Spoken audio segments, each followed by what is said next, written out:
আসসালামু আলাইকুম প্রিয় লার্নার্স।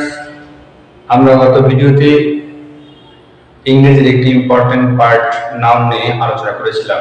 আজকে আমরা ভার্ব এবং অ্যাডজেক্টিভ থেকে কিভাবে সহজেই নাউন তৈরি করব সেই বিষয় নিয়ে আলোচনা করব। চলো আমরা কালকে না করে শুরু করে দিই।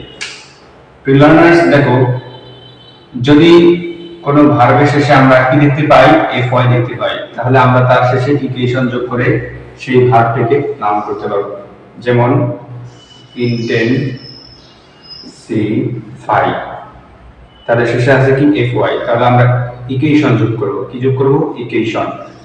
ইন্টেন্সিফিকেশন, তাহলে আমরা এফওয়াই এর পরিবর্তে ইকুয়েশন যোগ করে ভার্বটিকে নাম করলাম। আবার দেখো, পার্সনিফাই, পার্সনিফাই,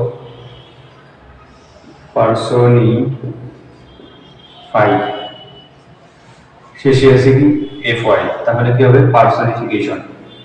পার্সনিফিকেশন, তাহলে দেখো এফওয়াই থাকার কারণে আমরা শেষে ইকুয়েশন যোগ করলাম। তাহলে সাধারণত যদি কোনো ভার্বের শেষে এফওয়াই থাকে, তাহলে আমরা সেই ভার্বটির শেষে এফওয়াই থাকার কারণে শেষে ইকুয়েশন যোগ করে দিলে সেই ভার্বটি নাউন হয়ে যাবে। তারপরে দেখো, যদি কোনো অ্যাডজেক্টিভের শেষে ডি থাকে অথবা টি থাকে, অ্যাডজেক্টিভের শেষে ডি থাকে, জি থাকে অথবা টি থাকে, তাহলে আমরা সেই অ্যাডজেক্টিভের শেষে নেস যোগ করে নাউন করে দেব। যেমন মনে করো স্যাড, স্যাড থেকে স্যাডনেস, স্যাডনেস। আবার বোল্ড থেকে বোল্ডনেস, বোল্ড থেকে বোল্ডনেস। আবার গ্রেট থেকে গ্রেটনেস, শেষে টি আছে, গ্রেট থেকে গ্রেটনেস।